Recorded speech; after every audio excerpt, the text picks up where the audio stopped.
a wallahi garin nan ya dau zafi kwana biyu kai ni gurin nan ma assalamu alaikum kai ku rage mana bodin nan ni zafi ne ma yake zamu shi ba na mara akwa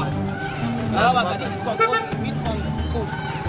compose dan Allah ba ka ci ba wani sabga a kasa ba ka ci ba an yi wata ba ku roda ya yi saga dan halal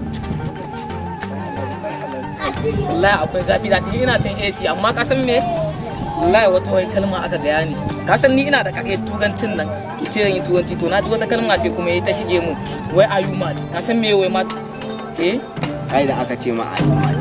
mat wani an kankaro ma wani girma ne hau yace rage dan aladin nan aka ce mu ayu mat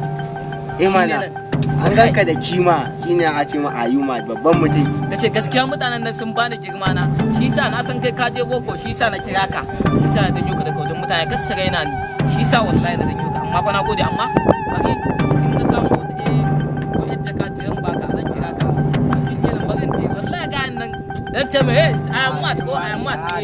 kwago wallahi kai kwago na gode ai ya ga za ka bige ayu mat wallahi dan kauye aka kawo min jima I am mad wallahi akan kawo min jima aka yi ne